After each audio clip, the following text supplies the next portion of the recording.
Berkat kasih Allah, semuanya bisa hadir di sini. Terima kasih semuanya, Bapak, Ibu, teman-teman yang diberkati. Juga Pak Santoso, terima kasih yang akan membawakan acara ini. Sebelum kita mulai, mari kita berdoa dulu. Selamat malam Bapak Ibu yang terkasih. Kita akan bersama-sama berdoa sebelum kita mulai mendengarkan materi malam hari ini. Dalam nama Bapa dan Putra dan Roh Kudus. Amin. Allah Bapa di dalam surga, Allah yang Maha Rahim, kami bersyukur untuk kasih penyertaan-Mu dalam setiap langkah hidup kami. Kami bersyukur malam ini Kau pilih untuk dapat hadir mendengarkan sebagian kecil dari sabda-Mu lewat sosialisasi gokil yang akan disampaikan oleh anak-Mu Bapak Santoso Wijaya. Bapak, urapilah Pak Santoso sehingga beliau dapat menyampaikan seperti yang ingin Kau sampaikan kepada kami. Kami mohon rahmat-Mu, terangilah kami dengan akal budi, buka hati kami, sehingga apa yang kami terima malam ini dapat menjadi rema dalam kehidupan kami. Kami mohon campur tangan-Mu ya Bapa, dari awal sampai dengan selesai acara ini. Semua doa ini kami panjatkan ke dalam tangan-Mu, sebab Engkaulah Tuhan pengantara kami, yang hidup dan berkuasa, kini dan sepanjang masa. Amin. Dalam nama Bapa dan Putra dan Roh Kudus. Amin. Terima kasih Bu Yunita. Mari kita mulai acara ini. Waktu kami persilakan kepada Pak Santoso. Silakan Pak Santoso. Terima kasih Pak Toto. Terima kasih Ibu Bapak sekalian yang hadir pada malam hari ini. Selama pemaparan materi, izinkan saya untuk share screen ya. Jadi selama pemaparan, saya menggunakan screen untuk di-share. Setelah materi selesai, nanti kita akan kembali bersaling tatap, dan kita akan sharing bersama-sama apa yang kita dapatkan dari pemaparan materi gokil pada malam hari ini. Ya, selamat malam, Ibu Bapak terkasih dalam Kristus. Jumpa kembali kita malam ini dalam pertemuan gokil. Go Kitab Suci Lingkungan bulan November tahun 2021. Bacaan dikutip dari perikop Injil Markus bab 13 ayat 24 sampai 32. Gokil kali ini bacaannya dikutip dari perikop, kita beri judul wejangan eskatologis. Bapak Ibu sekalian, wejangan dari siapa dan kepada siapa, serta apa isi dari tujuan wejangan ini? Nanti kita akan diskusikan bersama tentang eskatologis ini. Eskatologis berasal dari bahasa Yunani yang terdiri dari dua kata. Eskatos yang berarti akhir, dan logia yang berarti study. Ya. Eskatologis sendiri menuju pada suatu keadaan di akhir dari zaman. Zaman yang mana? Ya. Tidak lain adalah zaman yang sekarang sedang kita jalani bersama ini. Kalau kita mendengar kata akhir zaman, Ibu Bapak sekalian, kira-kira apa yang terlintas dalam benak kita? Apakah di akhir zaman nanti akan terjadi tanda-tanda yang mengawalinya? seperti apakah akan terjadi gempa? Ya. Atau gunung meletus? Atau terjadi kebakaran hutan yang besar-besaran? Atau terjadi banjir di mana-mana? Atau juga mungkin terjadi tsunami, ya, yang semuanya menelan korban jiwa yang begitu besar. Bagaimana keadaan planet bumi kita, tempat kita tinggal ini sekarang? Ya, bahkan akhir-akhir ini kan sering kita dengar, oh, inti bumi ini telah bergeser katanya. Apa yang akan terjadi dengan pergeseran inti bumi ini? Wah, kita nggak tahu nih. Mungkin ahli-ahli ilmu bumi yang bisa menjawabnya. Atau bagaimana keadaan planet bumi kita? Ya, tempat kita tinggal ini tadi. Atau bagaimana planet-planet lainnya dalam sistem tata surya kita? Ibu Bapak sekalian, pertanyaannya, apakah di akhir zaman nanti betul-betul akan diawali dengan tanda-tanda alam tadi? Dan kapan itu terjadi? Apakah kita manusia bisa meramalkan kapan akhir zaman itu? Ya, untuk mendalami perikop ini, Ibu Bapak sekalian, mari kita baca dan simak bersama Injil Markus 13 ayat 24 sampai 32. Saya bisa dibantu oleh Pak Toto untuk bacaan Injilnya. Silakan Pak Toto. Ya, makasih Pak Santoso. Ya.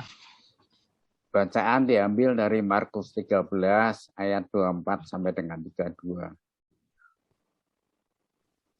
Tetapi pada masa itu, sesudah siksaan itu, matahari akan menjadi gelap, dan bulan tidak bercahaya, dan bintang-bintang akan berjatuhan dari langit, dan kuasa-kuasa langit akan goncang. Pada waktu itu, orang akan melihat Anak Manusia datang dalam suatu awan-awan dengan segala kekuasaan dan kemuliaannya. Dan pada waktu itu, Dia akan menyuruh keluar malaikat-malaikatnya dan akan mengumpulkan orang-orang pilihannya dari keempat penjuru bumi, dari ujung bumi sampai ke ujung langit. Tariklah pelajaran dari perumpamaan tentang pohon ara. Apabila ranting-rantingnya melembut dan mulai bertunas, kamu tahu bahwa musim panas sudah dekat. Demikian juga jika kamu melihat hal-hal itu terjadi, ketahuilah bahwa waktunya sudah dekat. Sudah di ambang pintu. Aku berkata kepadamu, sesungguhnya angkatan ini tidak akan berlalu sebelum semuanya itu terjadi. Langit dan bumi akan berlalu, tapi perkataanku tidak akan berlalu.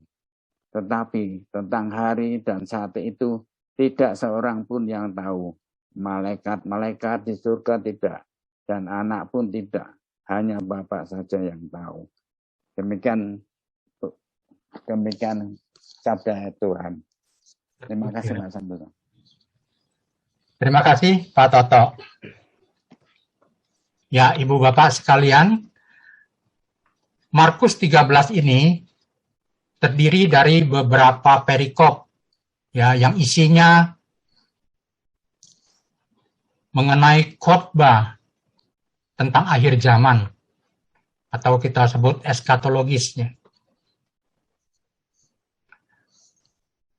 Khotbah atau wejangan ini terutama ditujukan kepada 4 murid, yaitu Petrus, Yakobus, Yohanes, dan Andreas. Itu kita bisa lihat di Markus 13 ayat 3 dan 4. Sebelum kita membahas perikop ini tentang khotbah akhir zaman atau wejangan eskatologis ini, kita perlu lihat juga perikop-perikop sebelumnya.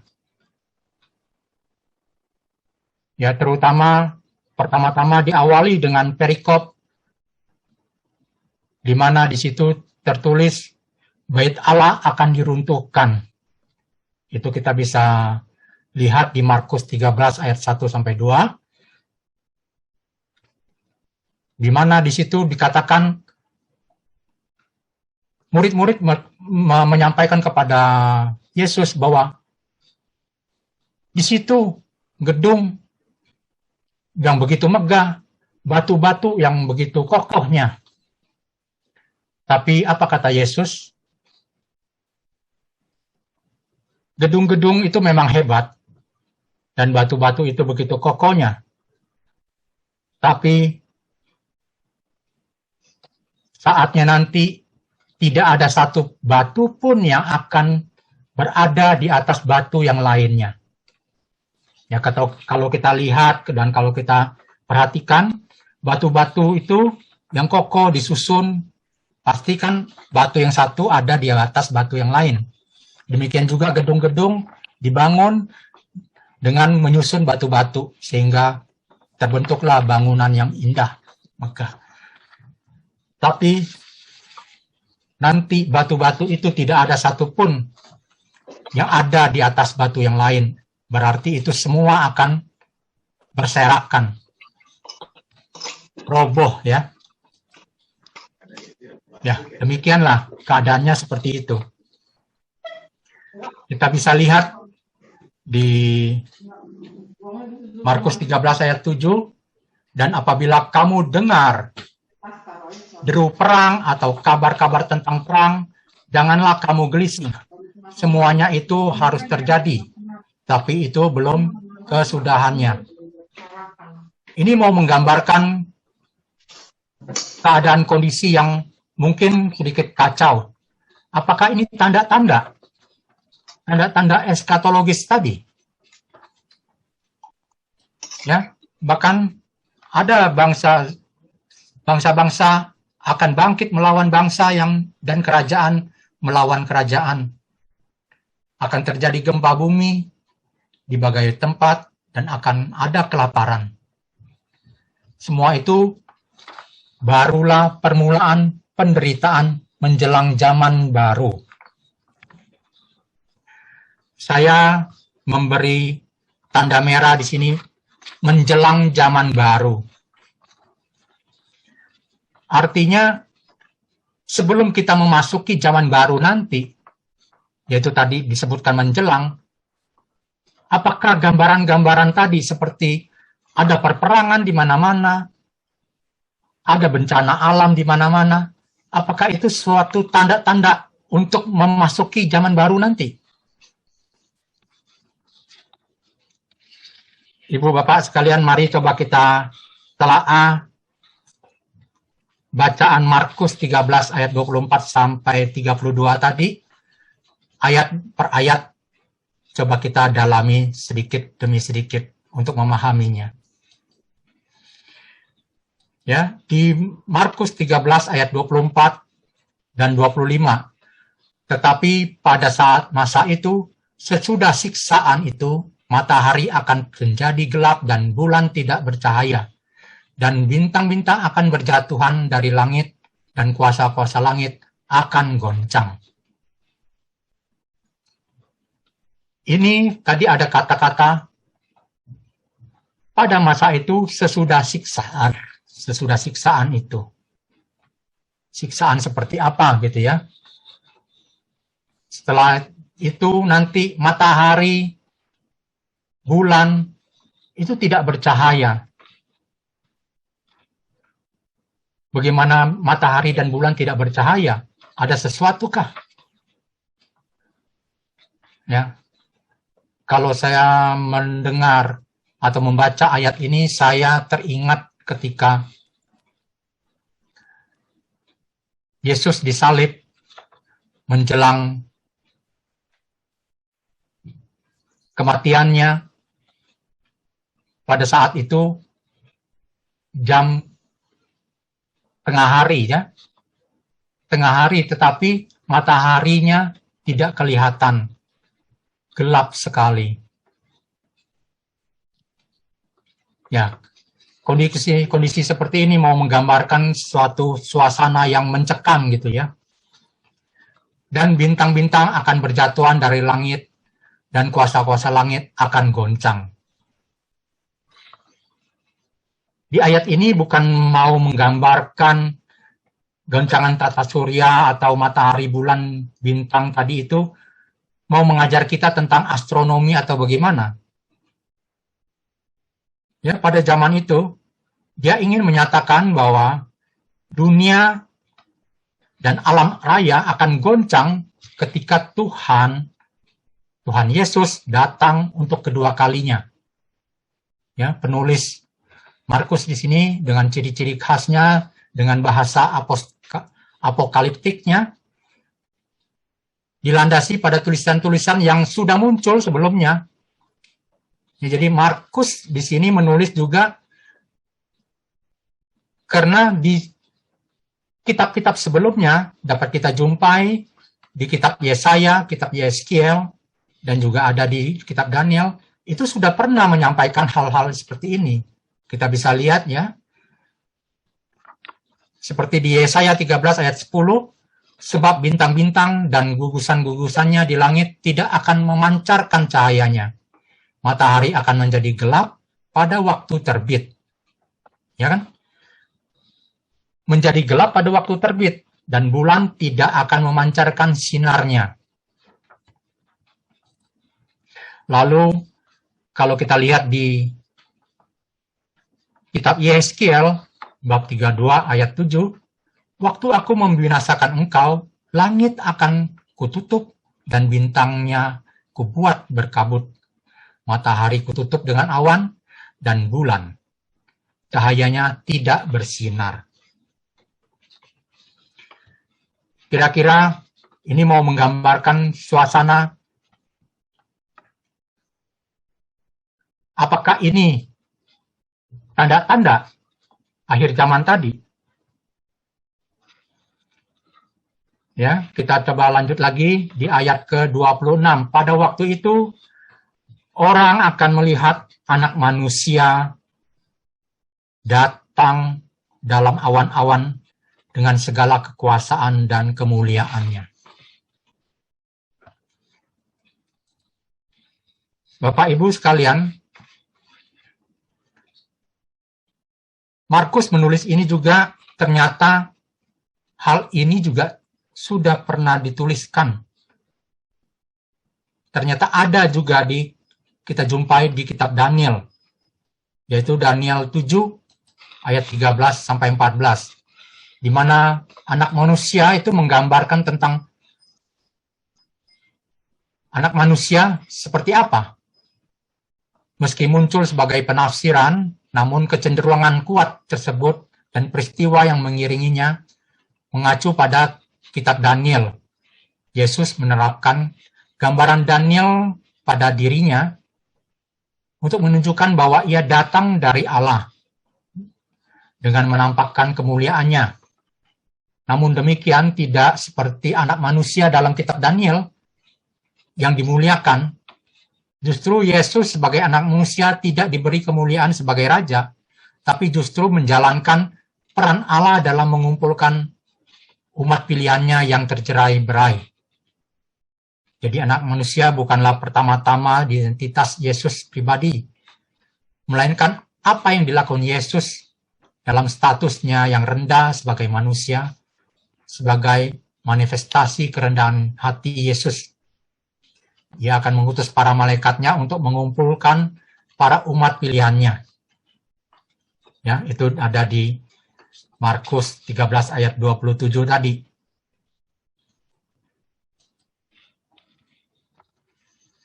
Seperti ini yang kita bisa lihat di Daniel 7 ayat 13-14. Aku terus melihat dalam penglihat malam itu, tampak datang dengan awan-awan dari langit seorang seperti anak manusia. Datanglah ia kepada yang lanjut usia itu, dan ia membawa ke hadapannya. Lalu diberikan kepadanya kuasaan dan kemuliaan dan kekuasaan sebagai raja. Maka orang-orang dari segala bangsa, suku bangsa, dan bahasa mengabdi kepadanya. Kekuasaannya ialah kekuasaan yang kekal, yang tidak akan lenyap, dan kerajaannya ialah kerajaan yang tidak akan musnah.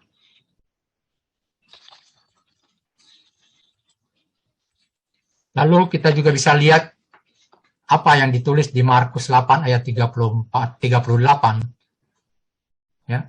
Barang siapa malu karena aku dan karena perkataanku di tengah-tengah angkatan yang tidak setia dan berdosa ini, anak manusia pun akan malu karena orang itu apabila ia datang kelak dalam kemuliaan Bapaknya, diiringi malaikat-malaikat kudus. Ya, di sini terlihat bahwa Yesus mau mengumpulkan, tadi kan, menjalankan perintah untuk mengumpulkan umat-umat pilihannya. Umat-umat pilihannya itu umat-umat yang mana? Kalau di Markus di sini kan sudah dikatakan, barang siapa malu, ia akan, Yesus juga akan malu mengakuinya. Nah, apakah kita malu mengakui Yesus sebagai juru selamat kita?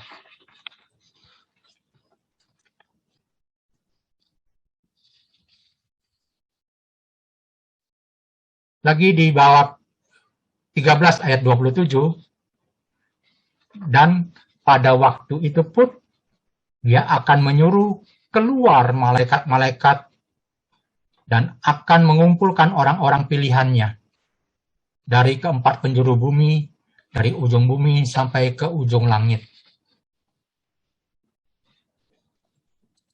Kita lihat orang-orang pilihannya, ya, frasa dari orang-orang pilihannya ini telah disinggung oleh Yesus di ayat-ayat sebelumnya. Kita bisa lihat nanti di ayat 13 dan ayat 20, bahwa anak manusia akan mengumpulkan mereka melalui para malaikatnya, jadi bisa memahami bahwa parusia, kedatangan Tuhan Yesus yang kedua kalinya, berkaitan dengan terkumpulnya para orang-orang pilihan dan jaminan keselamatan bagi yang terpilih. Itu juga kita bisa dapat lihat di Wahyu 7 ayat 4. Ya, kira-kira ini yang bisa kita lihat. Markus 13 ayat 3 bunyinya, kamu akan dibenci semua orang oleh karena namaku, tapi orang yang bertahan sampai pada kesudahannya akan selamat. Di ayat 20, dan sekiranya Tuhan tidak mempersingkat waktunya, maka dari segala yang hidup tidak akan ada yang selamat. Akan tetapi oleh karena orang-orang pilihan yang telah dipilihnya, Tuhan mempersingkat waktunya.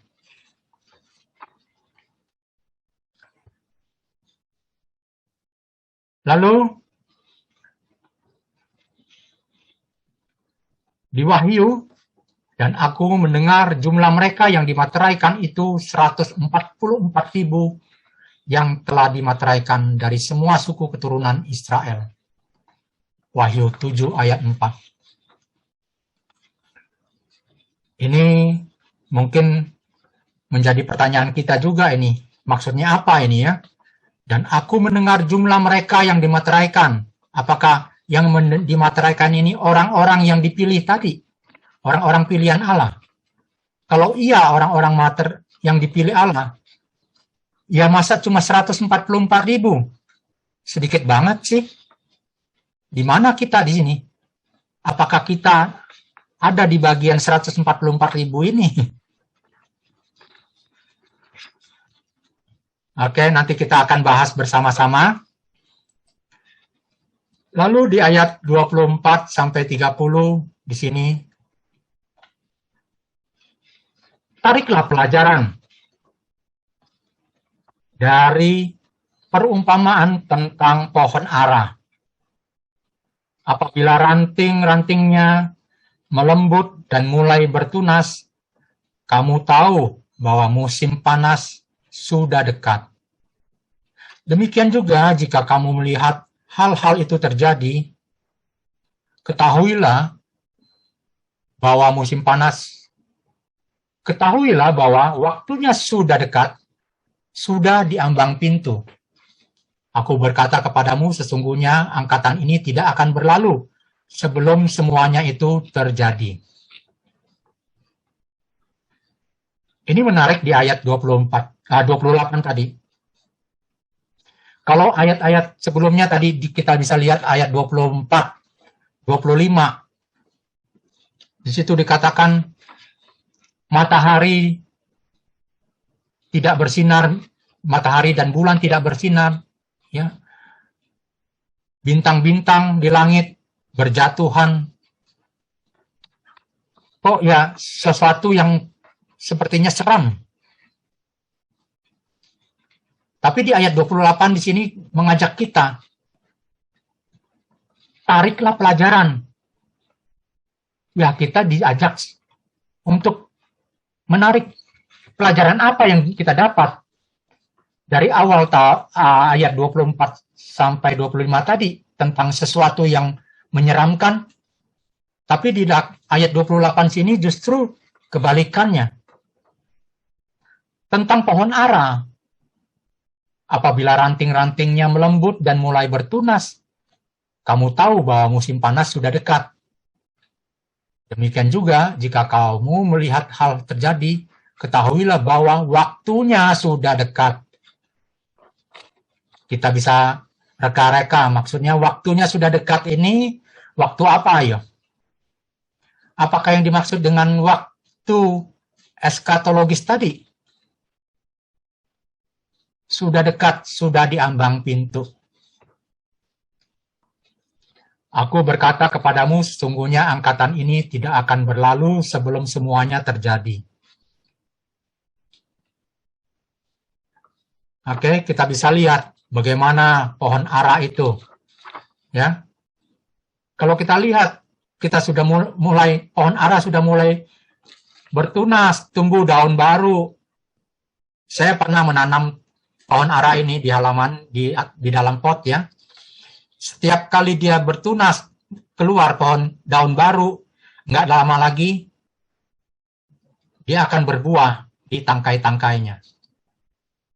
Nah, saya baru sadar juga, pohon ara ini, dia tidak seperti pohon-pohon lain, tunas keluar dulu, putik bunga, dari bunga, lalu nanti dia berproses, menjadi mengalami penyerbukan, lalu menjadi buah. Di sini pohon ara tidak, tahu-tahu nongol aja buah di tangkainya, di batangnya gitu. Nah, ini kan satu kontradiksi yang sangat bertolak belakang gitu ya. 180 derajat yang tadinya mengisahkan tentang sesuatu yang menyeramkan, di sini justru kita disuruh pelajari dari pohon ara yang mulai bertunas. Tapi bukan sampai di situ saja. Ternyata pohon ara ini juga mungkin menjadi suatu pertanda, yaitu waktunya sudah dekat, sudah di ambang pintu. Ya, Tuhan Yesus dengan perumpamaan siklus pohon ara ini ingin menyatakan ada tanda yang bisa dikenali sehubungan dengan kedatangannya. Selain itu ada penegasan bahwa saatnya tidak akan lama, ya, karena sudah dekat, sudah di ambang pintu. Melainkan bukanlah untuk generasi yang akan datang. Ya, perumpamaan ini bukan untuk generasi yang akan datang, tapi melainkan generasi angkatan Yesus yang harus siap siaga menerima konsekuensi sebagai rasul atau murid-muridnya, termasuk penghancuran bait Allah yang tadi saya sudah sampaikan. Jadi kesiagaan menanti tidak dalam konteks waktu akan datangnya, tapi lebih pada apa yang harus kita perbuat dalam menanti kedatangannya tadi. ya di ayat 19 dan 30 tadi. Lalu kita masuk pada ayat 31 dan 32 sebagai ayat-ayat terakhir pada perikop ini. Langit dan bumi akan berlalu, tetapi perkataanku tidak akan berlalu. Tetapi tentang hari atau saat itu, tidak seorang pun yang tahu, malaikat-malaikat di sorga tidak, dan anak pun tidak, hanya Bapa saja. Ya, perkataanku di ayat 31, Yesus mengidentifikasikan kata-katanya dengan firman Allah, di mana dia adalah firman yang menjadi daging. Firman itulah yang digunakan Allah dalam menciptakan langit dan bumi. Sehingga firman-Nya tentulah lebih bertahan dibandingkan dengan langit dan buminya sendiri sebagai ciptaannya. Ya, kita bisa lihat, kita bisa bandingkan di kitab Kejadian, yaitu kitab yang kita bisa kenal sebagai kitab penciptaan, ya, penciptaan dari awal bumi ini, bagaimana Allah menciptakan bumi ini. Ini mau menegaskan juga hak prerogatif Allah waktu terjadinya parusia nanti, atau transformasi dunia menjadi hak mutlak Bapa dalam menetapkannya. Ini adalah misteri pemenuhan sejarah keselamatan manusia yang sudah dirancang oleh Bapa. Ketika Yesus mengatakan anak pun tidak, hanya Bapa saja, di sini Yesus dalam perannya sebagai manusia, kemanusiaannya yang memiliki keterbatasan dibanding Bapa yang memiliki pemikiran Bapa yang tidak terbatas, tentu tidak dapat diakomodasi oleh manusia. Sebagai Yesus yang memerankan manusia di sini. Kira-kira seperti itu saja. Lalu, apa yang bisa kita lakukan sebagai manusia masa kini dalam kaitannya dengan saat parusia, saat kedatangan Yesus untuk kedua kalinya nanti? Tentu tidak hanya duduk berdiam saja untuk merenung, menantikan waktunya, tapi justru Tuhan Yesus melalui pengajarannya ini, yaitu Injil, dan diteruskan oleh para rasul, terutama murid-muridnya yang keempat tadi, meminta kita untuk mengikuti jalannya dengan berbuat nyata dalam mengasihi sesama dan memuliakan Allah. Kedatangan Tuhan Yesus tidak hanya ketika parusia, tetapi dia kerap hadir dalam berbagai momen kehidupan kita, seperti ia datang dalam manusia yang bertobat. Ia datang kepada kita untuk memberi kita kekuatan dan kebijaksanaan. Ia datang lewat doa-doa kita dan sebagainya. Nah, kalau kita tadi menunggu parusia atau menunggu eskatologis kapan terjadi, kenapa kita harus menunggu? Bahkan ia datang lewat orang-orang yang miskin, sakit, dilanda putus asa, dan lain-lainnya. Kita bisa bandingkan kalau kita lihat di Matius 25 ayat 35 sampai 36. Tentangnya adalah apa yang akan kita lakukan ketika dia datang kepada kita, ya, menjadi tantangan kita. Dalam rupa apa? Atau keadaan seperti apa? Bukankah di Matius 25 ayat 35 sampai 36 dikatakan, ketika aku lapar, engkau memberi aku makan. Ketika aku telanjang, engkau memberi aku pakaian. Ketika aku di penjara, engkau menjenguk aku. Jadi, apa perlu kita masih menunggu kedatangan Tuhan Yesus sendiri? Bukankah Tuhan Yesus ada di tengah-tengah kita? Ada di saudara-saudara kita. Mengapa itu kita harus menunggu lagi? Ya.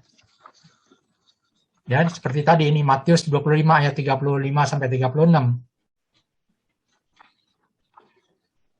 Ya. Kira-kira pemaparannya sampai di sini. Jadi mau saya sampaikan satu hal lagi. Kalau tadi di ayat 24, 25 dan seterusnya sampai menjelang ayat 28 tadi, ya. Jadi sebelum ayat 28 tadi menggambarkan suatu suasana yang mencekam, yang mengerikan. Apakah itu benar-benar terjadi nantinya ketika eskatologis itu yang kita tunggu-tunggu mungkin? Apakah perlu kita tunggu? Atau justru apa yang harus kita lakukan untuk menyambut eskatologis tadi? Ya, pertanyaannya di sini, kita menunggu atau kita menyambut?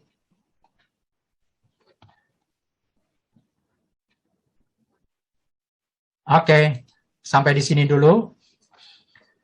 Nah, satu hal dari kondisi yang mencekam tadi,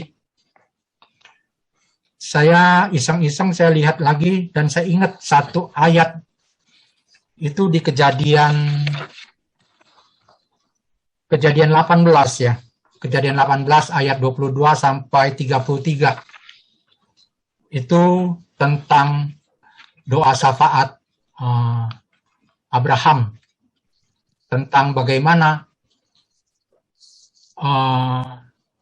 Allah mau membinasakan kota Sodom berikut seisi-isinya.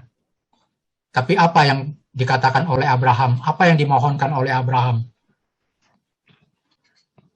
Jika ada 50 orang di kota Sodom itu yang bertobat, apakah engkau masih mau membinasakan Sodom?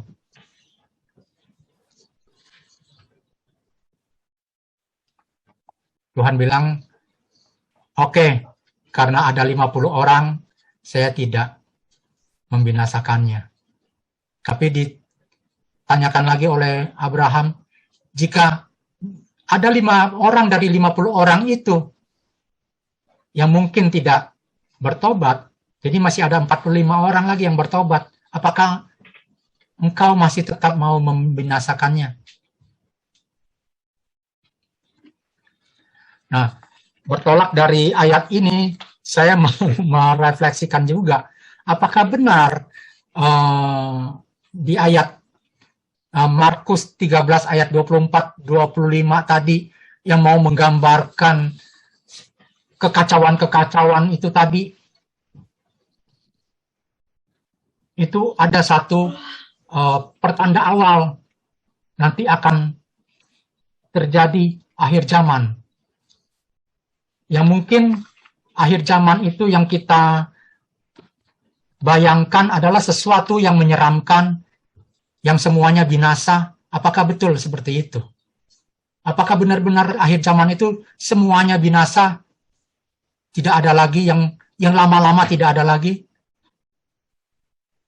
Ataukah akhir zaman itu seperti apa gambarannya? Kembali lagi di ayat 28 tadi, dikatakan,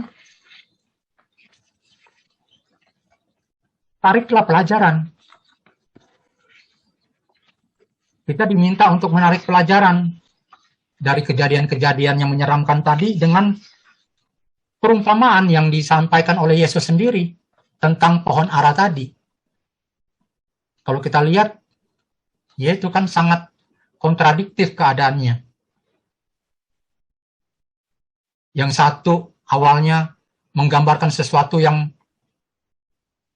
seram, binasa, habis, hancur. Tapi justru di sini, di ayat 28, pohon ara yang mulai tumbuh, bertunas, dan akan berbuah. Itu menjadi tanda-tanda bahwa musim panas sudah dekat. Ya, waktunya sudah dekat, sudah di ambang pintu. Baik, terima kasih Ibu Bapak sekalian. Kita buka diskusi kita malam hari ini tentang eskatologis. Saya kembalikan ke Pak Toto. Bagaimana Pak Toto? Ini Pak, ada yang bertanya satu, Ibu Ani. Ibu Ani, ya. Ibu Ani dari Blok B. Dia bertanya begini. Mana ini tadi?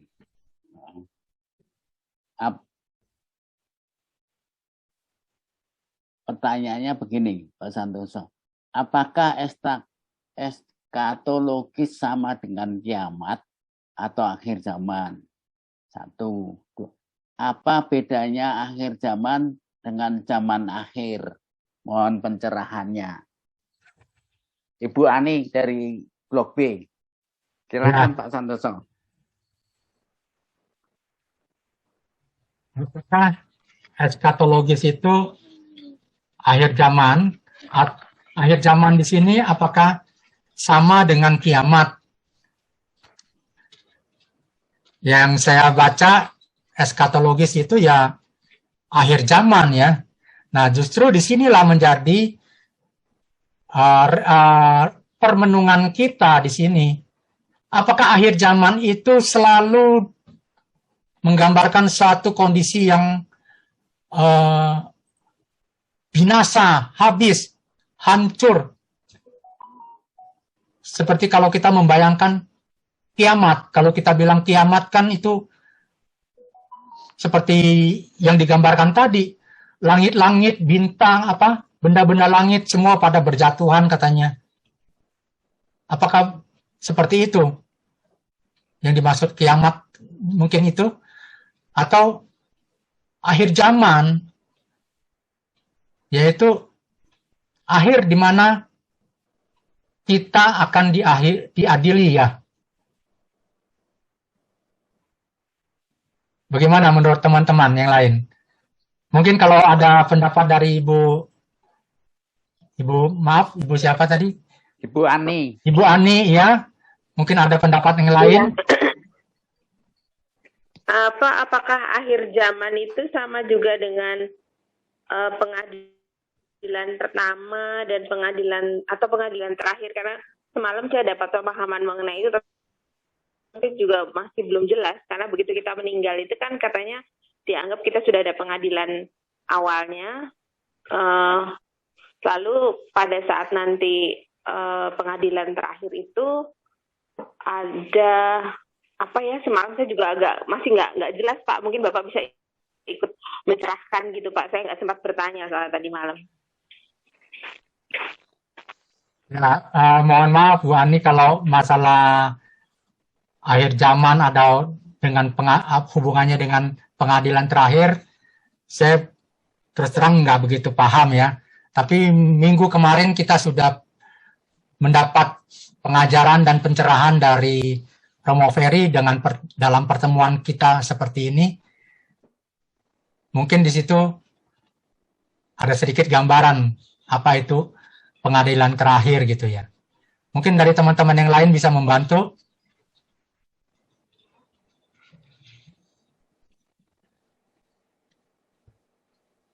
Saya coba bantu ya Pak Santos. Nah, gini ya Bu Ani ya, yang saya pahami seperti ini. Ketika kita meninggal, itu langsung kita dapat pengadilan khusus dari Yesus. Pengadilan khusus itu ada 3 tempat. Kalau kita dosa, menghina Roh Kudus, mortal sins namanya, yang tidak ada ampun, itu langsung masuk neraka. Kalau kita dosanya ringan-ringan lah, tapi belum murni benar, itu purgatorium. Tetapi kalau sudah benar-benar santo santa misalnya ya, contoh ya, itu langsung ke surga gitu. Itu pengadilan khusus. Ini jiwa ya, yang saya katakan ini jiwa. Begitu kita meninggal, badan kita hancur. Entah dikremasi, entah dimakamkan, hancur badan dunia. Jiwa kita yang diadili. Kemudian setelah Yesus hadir kembali, kiamat lah kita ngomongnya gitu ya. Yang sekarang lagi dibahas nih sama Pak Santoso. Itu pengadilan umum, semua dapat pengadilan. Dan Tuhan Yesus datang kembali untuk kedua kalinya. Itu tidak ada ampun. Semua tubuh-tubuh rohani, bukan tubuh jasmani yang di dunia ya, itu kan udah hancur. Tubuh rohani dibangkitkan, dipertemukan tuh. Yang di neraka, yang di purgatorium itu dipastikan akan ikut ke surga. Dan begitu pengadilan terakhir itu, purgatorium itu akan tidak ada lagi. Tidak ada lagi, karena sudah selesai. Jadi semua kita dipastikan kalau di purgatorium itu arahnya ke surga. Karena itu kita dosanya dosa ringan, termasuk dosa ringan. Itu aja, Bu. Jadi pengadilan umum ini itu semua akan kena tuh, semua dibangkitkan, jiwanya dipertemukan dengan tubuh rohani masing-masing gitu. Gitu Bu, yang saya dapatkan pahami seperti itu. Ya ke surganya itu ada dapat dibahas lagi, tapi terlalu ribet gitu ya. Intinya seperti itu aja, seperti kemarin Romo Ferry bilang, nggak usah pikir terlalu panjang surganya di mana. Yang penting kita bersiap-siap, kita mempersiapkan diri kita, berbuat baik, melakukan perintah Tuhan, agar kalaupun kita ada dosa ringan, ya dosa ringan kita marah, dosa ringan, kita bete, dosa ringan, itu yang dosa gitu-gitu loh Bu, kita mengumpat dosa ringan, tapi kalau dosa berat itu mortal sin, itu tidak ada ampun. Ya kita berusaha seperti itu ya, kalau masih ada di purgatorium, mudah-mudahan sekarang kita berdoa untuk para arwah nih, jiwa-jiwanya nih, mudah-mudahan kalau kita sampai masuk purgatorium ada orang yang doain kita, itu aja. Jadi itu yang Romo Ferry pesan, jangan pikir kepanjangan, yang penting berbuat baik, siap-siap kita akan ikut Yesus. Kalau misalnya entah kita sudah meninggal atau kita masih hidup di dunia, gitu ya Bu ya, gitu ya Pak Santoso, terima kasih. Ya, terima kasih Bu Rosita. Ya Bu Ani. Jadi maksudnya Ya. Pokok bahasan kita itu bukan nanti pengadilan terakhir itu seperti apa, tapi justru di sini yang mau kita tekankan, akhir zaman itu seperti apa sih? Apa yang harus kita persiapkan? Atau apakah kita justru mungkin hanya terpaku mau bertanya-tanya? Mungkin kita terlalu kepo. Kita bertanya kapan akhir zaman itu terjadi, supaya kita bisa bersiap-siap gitu. Apa perlu kita mengetahui waktunya itu? Ya, bukankah di sini di ayat 32 tadi, tidak seorang pun yang tahu, malaikat-malaikat juga tidak, anak manusia pun tidak. Tapi hanya Bapa saja yang tahu. Sekarang pertanyaannya, Ibu Bapak lebih senang tahu kapan itu terjadi atau tidak tahu?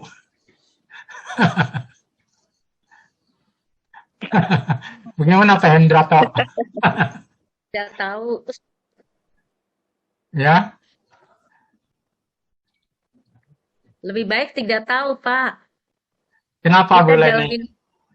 karena kita kalau jalan, yang penting kita jalani yang terbaik, kita harus jalanin penuh kasih, yang baik-baik gitu loh, supaya nanti kita kelak kita bisa jatuh ke api penyucian dan Tuhan memaafkan kita bisa naik ke surga. Seperti itu kalau menurut saya, Pak.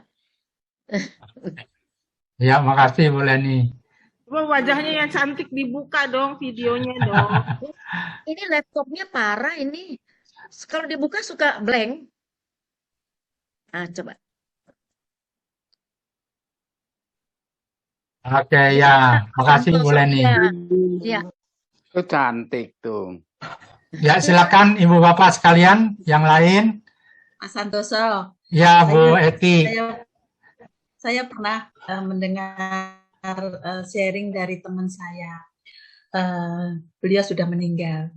Tapi waktu beliau sakit, itu saat-saat terakhir, dia cuma bilang begini sama istrinya, teman baik saya.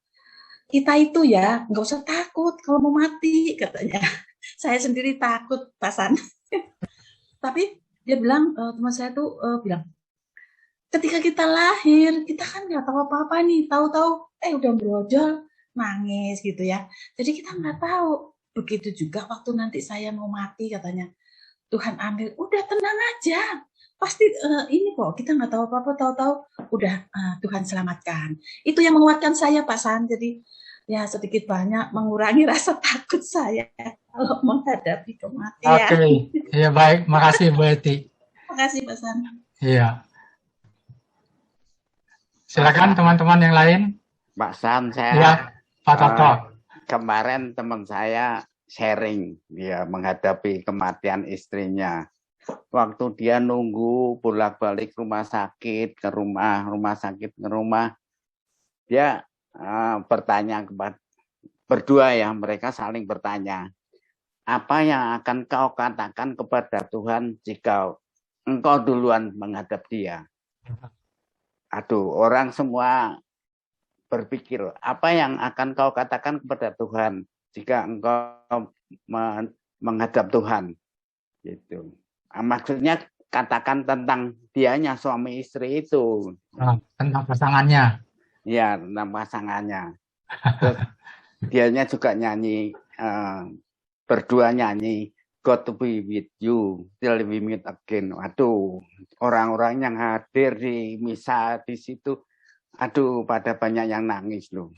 God to be with you till we meet again. Dia nyanyi itu. Ya, itu. Ya. Terima kasih Pak San. Baik, makasih Pak Toto. Pak Ya. San, Ya, begini. aku boleh tanya, itu tadi yang diselamatkan Pak San menyebutkan 144.000.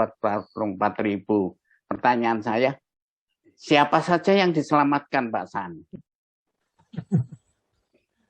Ya, kalau yang kalau dulu ya, dulu sebelum konsili kan ada ekstra eklesia nulla salus. Tapi sekarang kan beda lagi. Itu Pak San. Ya, bagaimana teman-teman bisa bantu jawab nih?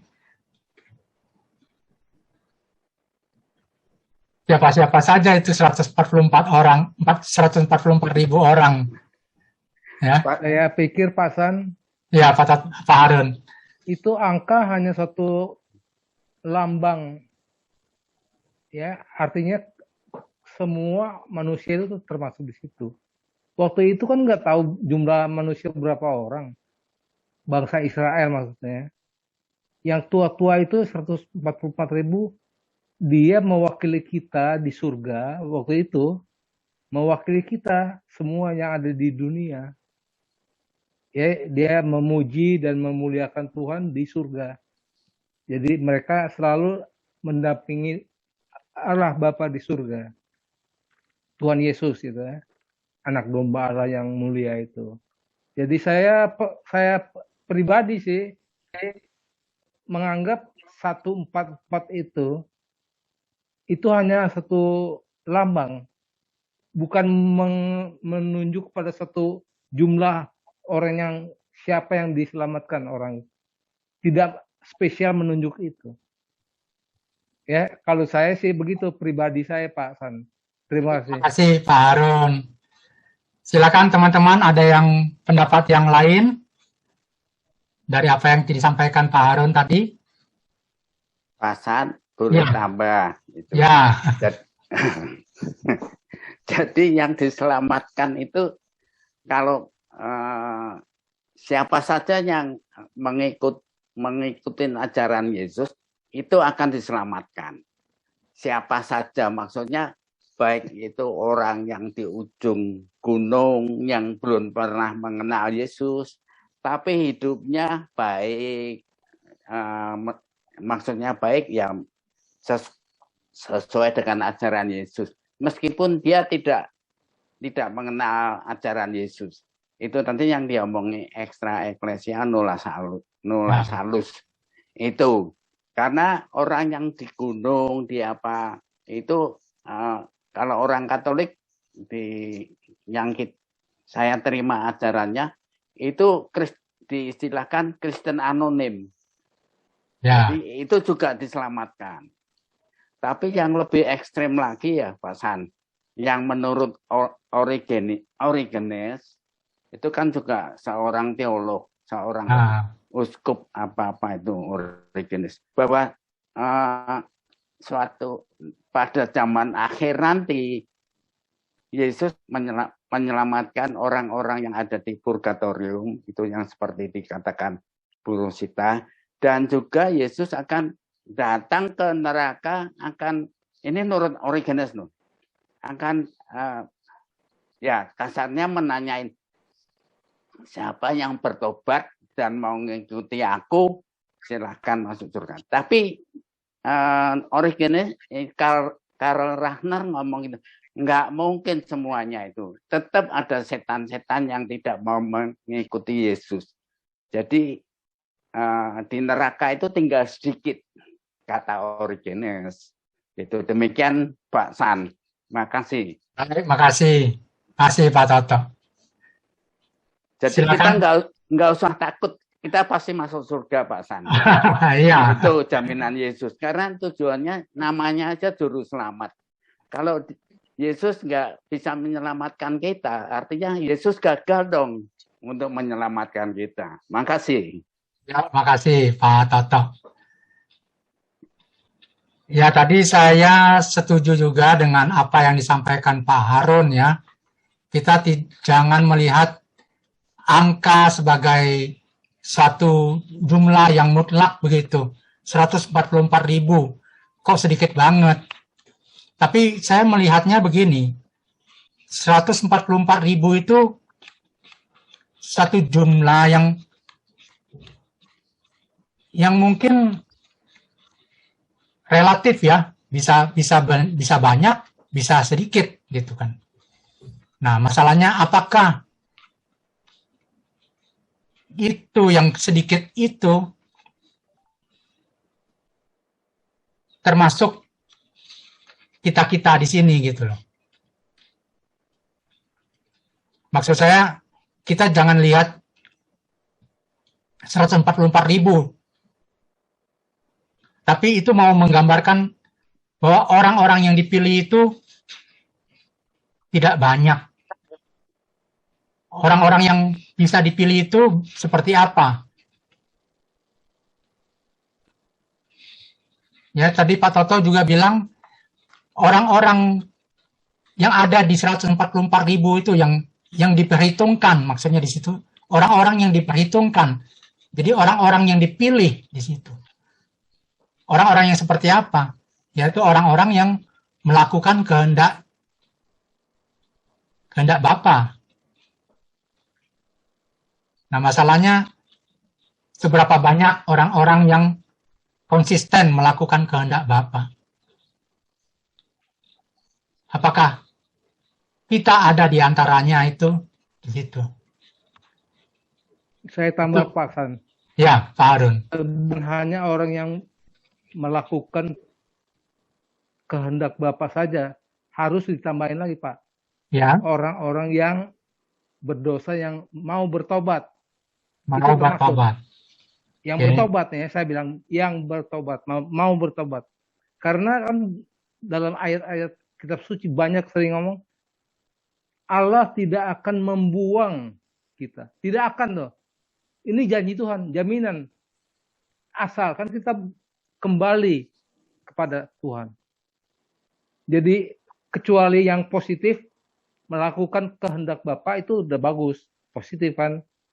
Tetapi orang yang tidak baik, yang berdosa, yang masih berlumuran kesalahan, kekotoran, itu kalau dia mau kembali seperti anak yang hilang, itu juga akan ditolong juga, diselamatkan juga.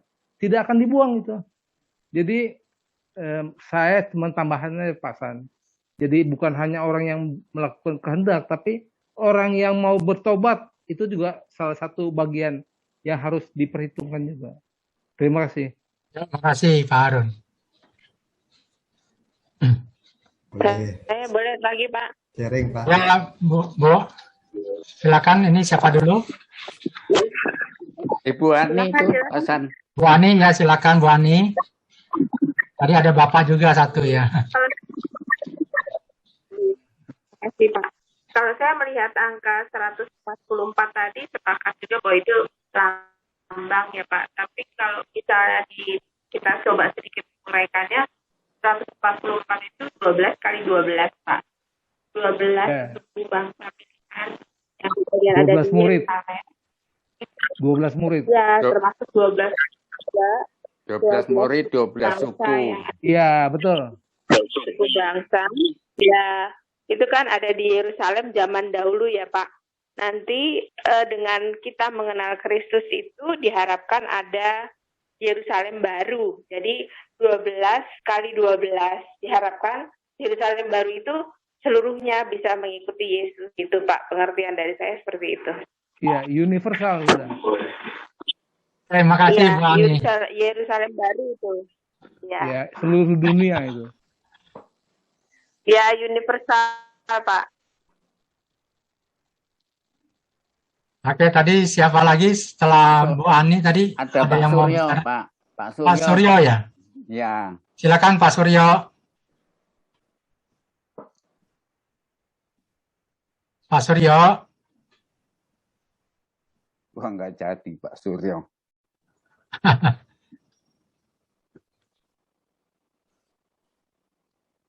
Kalau saya boleh akan sedikit Pak. Nah, Bapak siapa ini namanya? Maaf tadi lupa ganti nama itu. Nama Iya. saya Loki. Ya, silakan Pak Loki. Sudah hanya melengkapi saja. Tepat Iya. sekali tadi siapa yang mau melakukan kehendak Bapa dan pertobatan. Karena itu syarat mutlak seperti kata Yohanes Pembaptis, berikanlah dirimu dibaptis dan bertobatlah. Seperti kata Yesus, kerajaan Allah sudah dekat, bertobatlah. Jadi pertobatan adalah syarat mutlak. Yang kedua, seperti kata Pak Harun tadi, tepat sekali menurut pendapat saya, 12 suku, 12 rasul, kali 1000, pengertian angka 1000 sebagai simbol banyak. Jadi dengan 12 murid menyebarkan ke seluruh dunia, sampai ke ujung bumi, dengan berasal dari 12 keturunan Abraham tadi, maka akan diberkati semua. Sehingga simbol dari 144.000 sesungguhnya artinya semua orang yang melakukan kehendak Bapa, hidup dalam kasih, dan senantiasa melakukan pertobatan yang terus-menerus.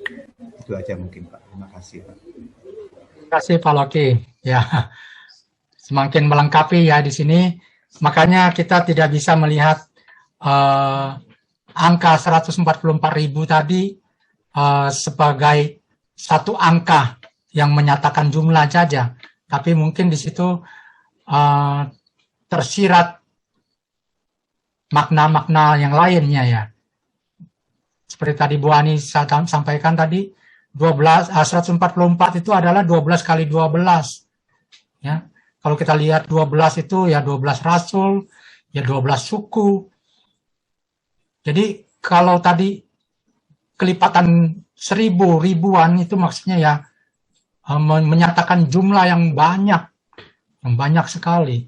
Bukankah di sini di ayat 27 tadi kan akan mengumpulkan orang-orang pilihannya dari keempat penjuru bumi, dari ujung bumi sampai ke ujung langit. Itu mestinya banyak gitu ya. Jadi hampir seluruh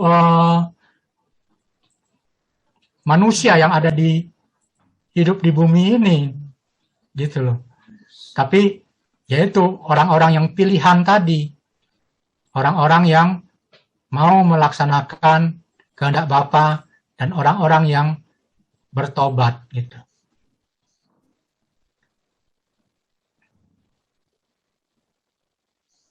Baik, Ibu Bapak, masih ada yang lain yang mau di-sharingkan berkaitan dengan bacaan Markus 13 ayat 24 sampai 32. Malam Pak Santo. Ya, Bu Mary. Saya bisa kalau saya tadi dengar perikop tentang Markus ayat tadi itu sepertinya Markus mengingatkan kita supaya kita jeli untuk melihat tanda-tanda kedatangan Anak Manusia yang untuk kedua kalinya. Kalau menurut saya itu tanda-tanda itu seperti sekarang kita yang ada kita kejadian seperti ada nabi palsu, ada peperangan, ada penyakit-penyakit menular, itu kurasa itu juga ada salah satu tanda-tanda untuk kedatangan Anak Manusia ya, seperti itu. Nah, jadi kalau kita sebagai jadi orang pilihan, kita harus mengikuti alternatif langkah-langkah yang kita lakukan. Sepertinya kita harus mengikuti firman Tuhan dan juga bertobat. Ya, itu menurut saya langkah-langkah yang harus kita persiapkan untuk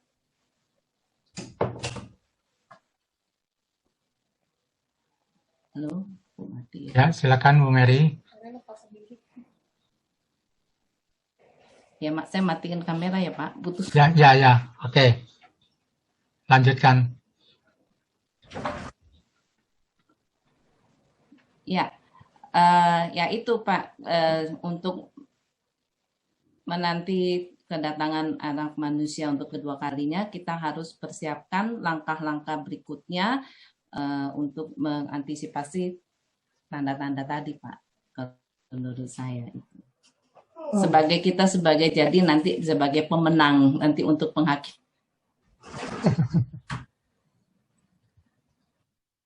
Baik. Terima kasih. Makasih Bu Mary. Silakan Ibu Bapak yang lain.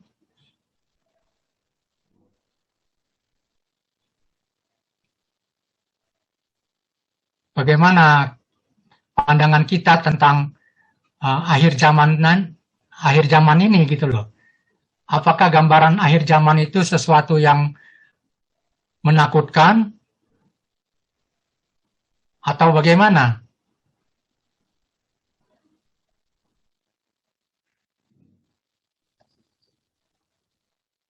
Menurut Pak San, menurut saya tidak menakutkan karena kita yakin kita akan masuk surga. Begitu ya. Meskipun nanti kita setelah meninggal ini, nanti di hari akhir, di pengadilan terakhir, kita pasti masuk surga. Nggak usah takut teman-teman, karena Yesus itu juru selamat. Gitu. Makasih. Ya, makasih. Ya, Allah kita kan Allah yang penuh kasih gitu. Dia tidak mau satupun dari kita binasa gitu kan? Ya, betul. Ya, seperti itu. Kalau tadi Bu Mary bilang terjadi di di mana-mana bencana, sakit penyakit segala macam. Bukankah sudah dikatakan di ayat 7 tadi, Markus 13 ayat 7. Dan apabila kamu mendengar deru perang atau kabar-kabar tentang perang, janganlah kamu gelisah. Semua itu harus terjadi, tapi itu belum kesudahannya. Jadi memang itu harus terjadi dan bakalan terjadi gitu. Kenapa kita harus gelisah? Kenapa kita harus terus melihat kondisi seperti itu, kita berasosiasi bahwa ini adalah akhir zaman? Bukan begitu kan? Ya kan? Nah, menariknya lagi kalau kita lihat tadi saya sudah tayangkan juga ada di Markus 13 ayat 20. Dan sekiranya Tuhan tidak mempersingkat waktunya, maka dari segala yang hidup tidak akan ada yang selamat. Akan tetapi oleh karena orang-orang pilihan yang telah dipilihnya, Tuhan mempersingkat waktunya. Kalau dipikir-pikir, benar juga ya. Kalau Allah itu kurang mengasihi kita, bagaimana kalau penyiksaan atau penderitaan itu berkepanjangan terus-menerus, tidak ada satupun yang tahan. Tapi justru penderitaan itu dipersingkat. Makanya tadi kalau Pak Toto bilang, pastilah kita akan selamat. Ya Tuhan tidak akan memberi, menimpakan penderitaan itu di luar batas kemampuan kita. Ya. Tuhan mempersingkatkan waktunya. Kalau tidak, itu kita tidak ada yang tahan. Siapapun tidak tahan. Tapi untunglah, bersyukurlah, Tuhan itu Maha Pengasih. Waktunya dipersingkat. Sehingga kita, maksudnya di sini, bahkan kalau waktunya tidak dipersingkat, orang-orang pilihan itu juga mungkin binasa kali ya. Begitu nggak, Bu? Bapak? Pak San, Ya. yang dimaksud waktunya dipersingkat itu dipersingkat penderitaan kita gitu. Jadi kita menderitanya itu cuma sebentar. Maksudnya Yesus begitu, bukan dipersingkat umurnya pendek, enggak loh Pak San. Betul, maksudnya dipersingkat penderitaan kita. Iya, betul. Ya, kalau penderitaannya diperpanjang sedetik lagi pun mungkin kita nggak tahan.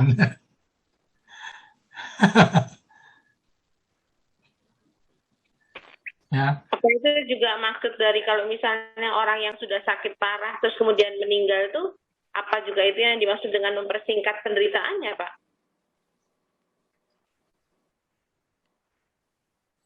Menurut saya itu relatif, Bu. Maksudnya dikasih penderitaan itu mungkin dikasih kesempatan untuk bertobat, untuk koreksi diri. Jadi selama sakit itu ya dikasih waktulah untuk itu. Bagaimana kalau tiba-tiba meninggal nggak sempat bertobat, itu kan lebih repot gitu. Jadi kita melihat yang ke arah positif aja, jangan melihat ke arah negatif. Wah, Tuhan ngasih aku penderitaan, penyakit berkepanjangan. Kita lihatnya yang positif aja. Tuhan ngasih kesempatan aku untuk bertobat atau untuk berbuat baik kepada orang-orang yang ada di sekitar aku waktu menderita itu. Begitu loh Bu Andi. Ya, betul itu. Oh iya. Kita positive thinking aja Bu Ani ya, seperti Pak Toto bilang. Sebenarnya kalau kita ditanya itu sebagai apa, kita juga nggak bisa jawab. Kita sebagai orang luar ya, mestinya yang bisa menjawab itu ya orang yang bersangkutan, bagaimana dia mengimaninya gitu ya. Bagaimana dia bisa merasakan kasih Allah itu seperti apa gitu. Hasan, Ya, saya, Betty. saya punya sedikit pengalaman ketika menunggui orang yang dalam sakratul maut. Ada yang cepat sekali jalannya, ada yang lama dan susah sekali. Bahkan ada yang di rumah sakit itu ada yang koma sampai 10 tahun nggak mati-mati. Tapi ada yang seorang ibu yang sudah pasrah, melepaskan segala kekhawatirannya, tidak khawatir ini itu. Dia hanya menderita sebentar, terus langsung dia pasrah. Meninggalnya itu juga tidak gelisah, tidak seperti ketakutan gitu. Dia semeleh, kalau orang Jawa bilangnya legowo, semeleh gitu, karena dia sudah melepaskan seluruh keterikatannya, kekhawatirannya, kembali ke itu loh, pengajaran hatinya Romo Thomas yang kemarin itu, Ignatian sebetulnya ya. Ketika kita bisa melepaskan seluruh keterikatan kita, ya udah kita pulangnya tuh enak gitu. Begitu Pak San kalau saya pikir. Terima kasih. Oke, makasih Bu Eti. Ya, intinya nih, kita mesti melepaskan keterikatan kita dari sekarang. Itu dengan salah satu menyangkal diri. Kalau kita mau menikmati kenikmatan dunia, boleh sih, nggak masalah. Tapi kita jangan mendewakan itu dibanding Tuhan. Seperti cerita orang kaya itu kan, dia bilang dia telah melakukan 10 perintah Allah. Tapi Yesus bilang, belum. Karena dia juallah hartamu, ikutlah aku. Dia tidak mau kan, dia pergi karena hartanya banyak. Itulah Yesus tidak menyuruh kita untuk tidak kaya. Boleh kaya, karena kalau tidak kaya, siapa yang bisa menunjukkan kemuliaan Tuhan juga? Kita perlu, dari zaman dulu pun Yesus dikelilingi ibu-ibu yang kaya raya, yang mensupport dia punya pelayanan, ya kan, di Alkitab kita tahu. Jadi kaya itu tidak salah, tapi jangan sampai kekayaan itu membuat kita menduakan Tuhan. Karena hidup kita itu harus 10 perintah Allah itu harus menomorsatukan Tuhan. Banyak manusia itu takut sekali dengan dia punya harta. Harta itu bukan cuma hanya materi ya, kekuasaan juga, harta, keluarga pun. Bukan berarti kita menomorduakan keluarga ya, tapi kalau itu menjauhkan hubungan kita dengan Tuhan, Tuhan bilang lepaskan, ya kan? Di banyak kali di perikop lain dikatakan, ya kan, kita harus melepaskan itu semua keterikatan itu. Itu ajarannya Yesuit, Ignatius Loyola, lepaskan semua, apalagi lebih ekstrim lagi. Pernah ya, ini sharing ya, saya pernah sekali ikut satu romo sedang mengajar, kayaknya saya pernah sharing di sini, saya ulangin. Itu dikatakan seperti ini, coba kamu bayangkan kamu di dalam peti, entah di San Diego, entah di heaven katanya, di dalam peti. Terus sebelum dikremasi, saya membayangkannya di heaven di lantai 5 itu loh, petinya di depan sana gitu kan. Terus sebelumnya dikasih waktu 5 menit untuk pesan. Apa yang akan kau pesan kepada orang-orang di sekitarmu? Waduh, saya pesannya panjang kayak litani tau. Berarti apa intinya? Saya belum selesai dengan diri saya. Kalau saya tiba-tiba saat itu dipanggil, begitu banyak hal yang saya melekat. Itu bahaya. Bahaya, bisa-bisa kalau menurut Romo Thomas, orang yang jangan pikir orang meninggal langsung seperti yang tadi kita katakan ikut Yesus ke surga atau purgatorium. Banyak yang masih belum selesai dengan hidup dia di dunia, susah sekali untuk pergi. Walaupun dia secara jiwa sudah meninggal, dia masih hidupnya antara dunia dan sana karena dia banyak sekali hal-hal yang masih melekat dalam diri dia. Setelah saya nggak tahu ya, kayaknya Tuhan arahkan saya ke situ untuk buka Zoom lagi pelajaran seperti itu. Saya terkaget-kaget. Waduh, litani saya panjang. Ngomong ke si A, bener di peti itu saya bayangin saya ada anak, ada suami, ada Romo juga yang lagi habis misa requiem buat saya, tapi saya punya pesan panjangnya bukan main. Setelah itu saya belajar untuk melepaskan keterikatan. Dan kebetulan setelah itu COVID. Di dalam COVID ini kita banyak waktu saya belajar untuk melepaskan keterikatan. Yang dulu di otak saya waktu saya berkarir, time is money. Dulu saya banker ya, time is money. Saya lepaskan semua. Karena begitu banyak COVID ini mengajarkan kita, orang pergi tiba-tiba tanpa siap. Saya beruntung saya ikut itu. Kayaknya Tuhan yang tunjukkan jalan. Saya buka Zoom gitu loh, tiba-tiba pelajaran seperti itu. Saya tahu hidup saya belum selesai dengan hal-hal dunia. Saya belajar, sekarang saya lagi belajar. Mari Bapak Ibu kita belajar lepaskan keterikatan kita. Nomor 1 itu harta.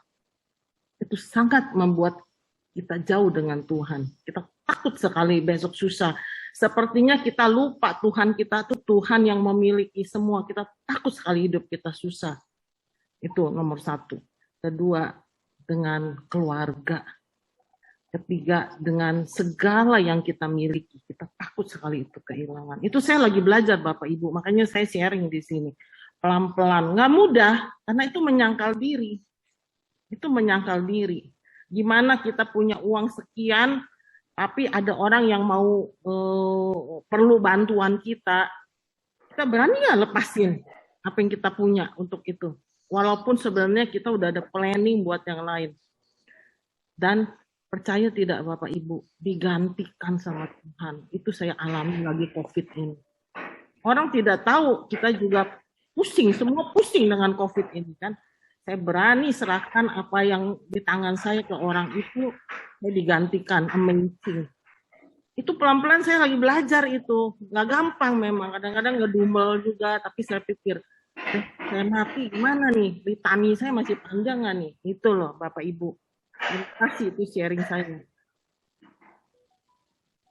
kasih Bu Rosita. Silakan teman-teman yang lain mau sharing. Pak Agus, gimana Pak Agus Saputra? Ya, Pak Santoso. Ya Pak, silakan Pak. Kalau saya sih nggak sharing ya, saya coba cuma mau menambahkan dari bacaan Injil Markus ya. Ya. Karena saya kebiasaan berpikir selalu belajar bahwa kalau saya membaca Injil itu sebenarnya adalah hampir keseluruhan 4 Injil itu adalah pengajaran.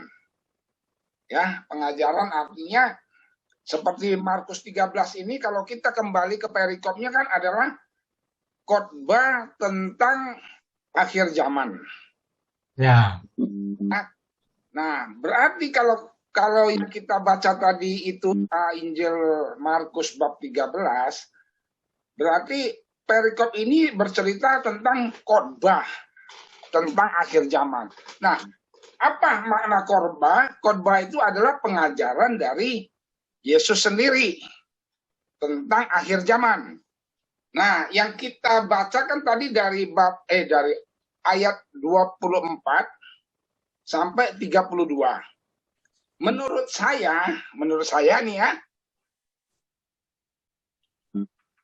bacaan Injil yang kita baca ini adalah pengajaran. Ya, pengajaran kepada semua orang yang membaca Injil Markus ini. Tadi dikatakan temanya adalah akhir zaman. Nah, akhir zaman itu kalau setiap orang, kita kan suka menjadi, kalau membaca Injil itu menjadi menafsir. Dari Injil itu dibaca menjadi tafsiran. Jadi akhirnya kita akan menafsir apa sih itu akhir zaman. Akhirnya kita masuk kepada penafsiran tentang akhir zaman. Padahal kalau kita baca dari ayat 24 itu kan ayat 24 ya, ntar saya baca dulu.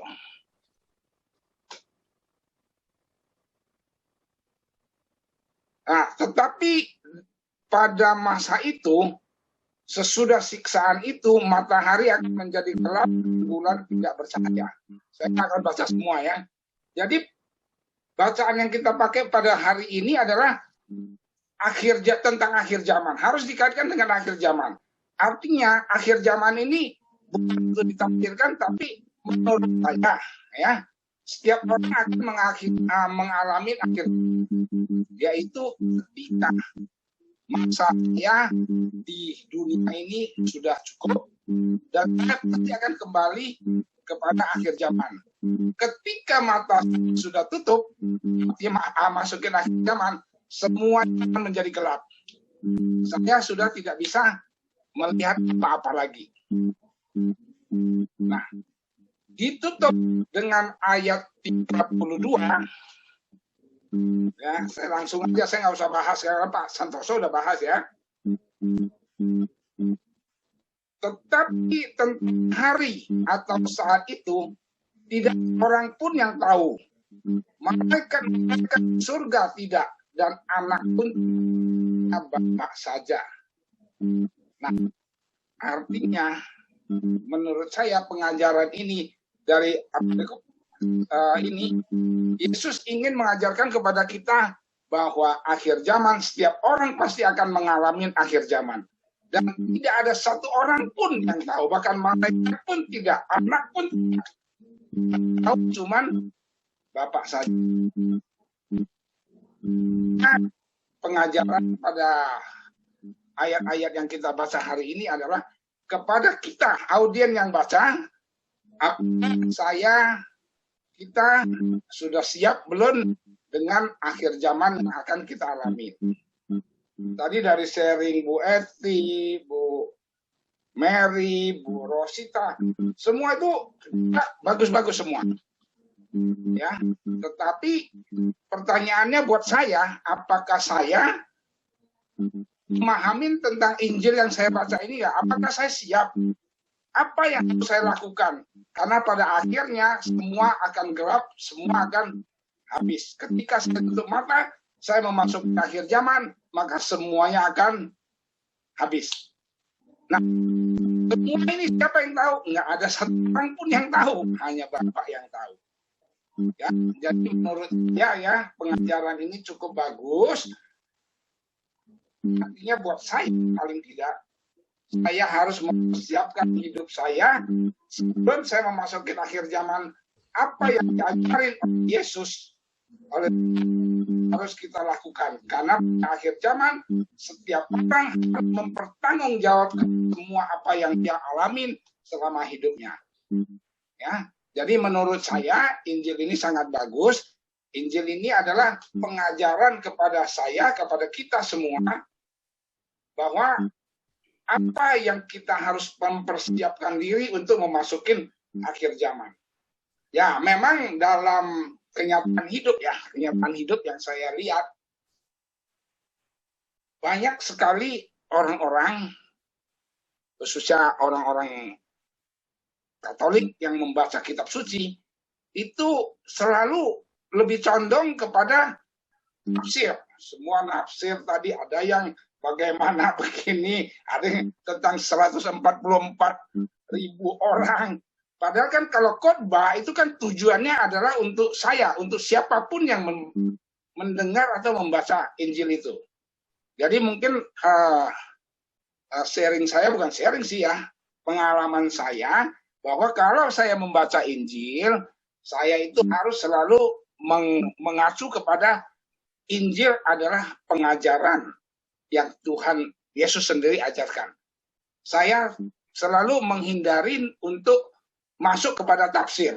Karena kalau masuk ke dalam tafsir, maka pengajarannya menjadi kabur. Kita jadi nggak menemukan jawaban Injil itu sendiri apa. Kita mulai nafsir yang 144.000, yang nanti saya begini, yang saya nanti begitu, maksudnya ini begitu, maksudnya itu begitu. Nah, ini pengalaman saya. Jadi kalau saya membaca Injil, saya mengingat kepada bahwa Injil itu bukan untuk ditafsirkan. Injil itu adalah pesan pengajaran kepada saya, supaya melalui bacaan yang saya baca ini, saya siap nggak mempersiapkan diri. Tapi bacanya bagus, ada pohon ara, kalau udah waktunya dia akan langsung tumbuh. Itu kan sebenarnya peringatan kepada kita yang membaca bahwa pada akhir zaman, sebelum sampai kepada akhir zaman yang saya alamin, itu pasti ada peringatan, ada tanda-tanda yang Tuhan berikan. Jadi saya lebih masuk kepada bacaan malam hari ini adalah pengajaran, bukan ditafsir-tafsir seperti yang lain-lain. Bahwa tadi ada sharing-sharing, terutama sharing dari Bu Mary itu sangat bagus. Artinya Bu Mary ini masuk kepada ajaran-ajaran yang kita baca di Injil Markus bab 13. Ini hanya berbagi pengalaman saya pribadi untuk membaca, khususnya kitab suci adalah Injil. Bahwa setiap Injil itu adalah pengajaran. Jadi saya coba belajar untuk tidak mau menafsirkan ke yang lain-lain. Mungkin itu aja Pak San. Bisa membantu yang lain-lain. Terima kasih Pak Agus. Semakin melengkapi dan menjadi jelas semua apa maksud dan tujuan dari perikop yang kita bahas hari ini ya. Jadi mungkin maksudnya akhir zaman itu masing-masing dari kita pasti itu mengalami ya. Dan kondisi akhir zaman satu orang dengan orang lain mungkin kondisinya bisa berbeda-beda gitu Pak Agus. Betul.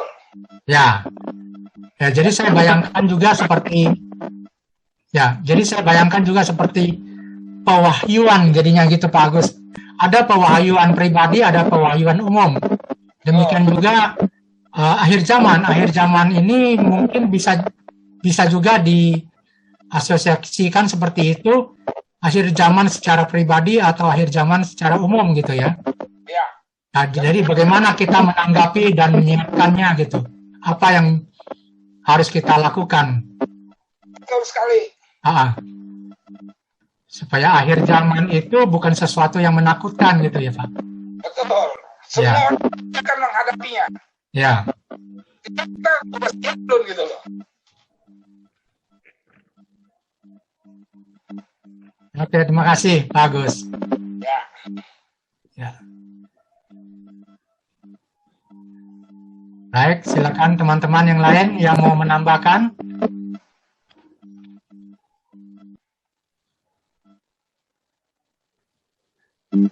Bagaimana Pak Paulus? Mungkin Pak Paulus bisa tambahin Pak, melengkapi. Aku internetnya lagi jelek, tadi nggak sempat terputus. Oh, ya. Maaf Pak Santoso. Silakan yang lain. Ya Pak Luki, ya. Saya ada bagian yang setuju dengan Pak Agus bahwa sesungguhnya kita tidak perlu belajar untuk mencari tahu kapan itu akan terjadinya akhir zaman.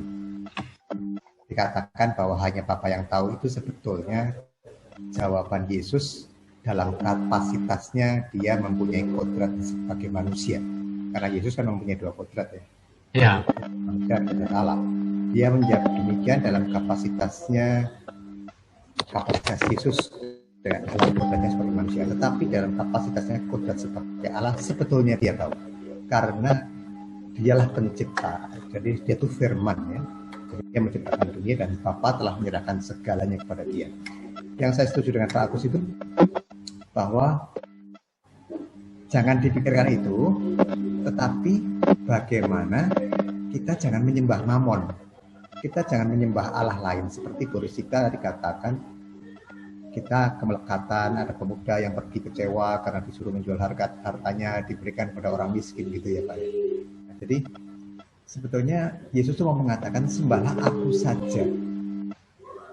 Kalau kita masih melekat itu berarti kamu menyembah yang kamu lekatkan, karena di mana hartamu berada, di situ hatimu juga berada.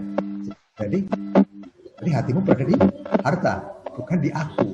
Nah, ini ancaman yang mungkin suatu peringatan. Kalau hati kita nggak ada di Dia, kita nggak membuat relasi yang penuh kasih, apalagi kasih yang sempurna dengan Dia, itu suatu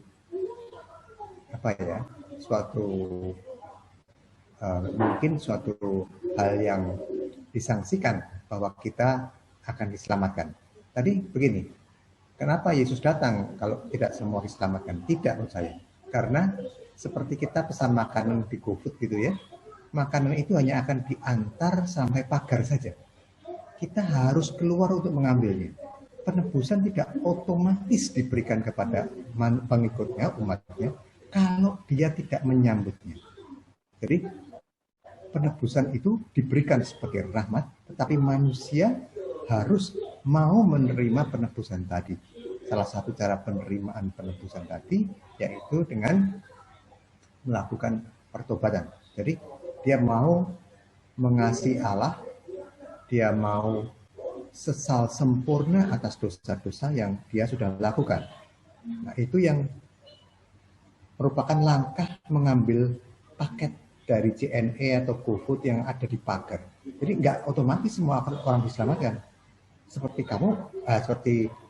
dikatakan bahwa ya kalau kamu nggak mau menyambut, nggak mau menerima penebusanku, ya nggak akan terima, karena kita seperti menghujat Roh Kudus, yaitu menolak diselamatkan, menolak penyelamatan.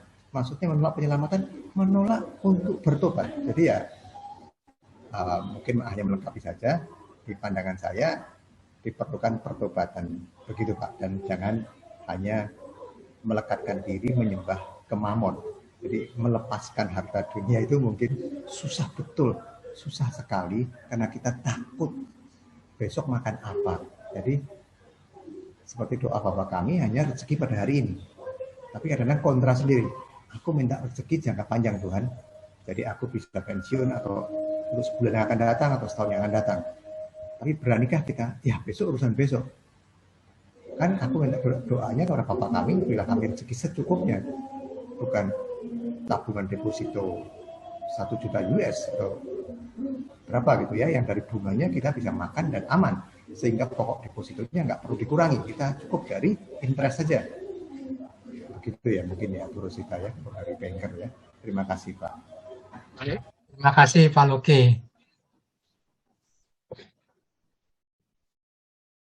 Bagaimana Pak Toto atau teman-teman yang lain? Ada yang masih mau disampaikan? Perasaan itu biasanya Pak Bambang itu ada sesuatu yang menarik untuk dikatakan.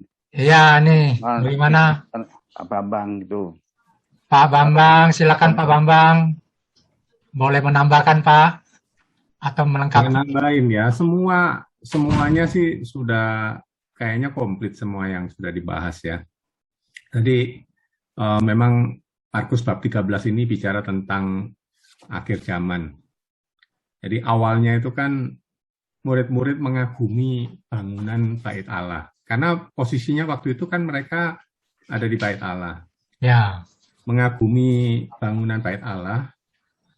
Tapi Yesus kasih tahu bahwa sekarang kamu lihat itu megah begitu. Tapi nanti dia akan hancur. Gitu kan. Yesus kasih tahu begitu. Ya. Nah, murid-murid nanya, kapan itu waktunya? Nah, barulah Yesus jelasin mengenai eskatologi itu. Jadi akhir zaman itu kapan sih sebetulnya? Kan gitu. Bagaimana tanda-tanda? Dia nggak ngasih tahu kapan, tapi dia ngasih tahu tanda-tandanya. Jadi kamu orang Kristen itu akan dianiaya. Kalian akan mengalami penganiayaan.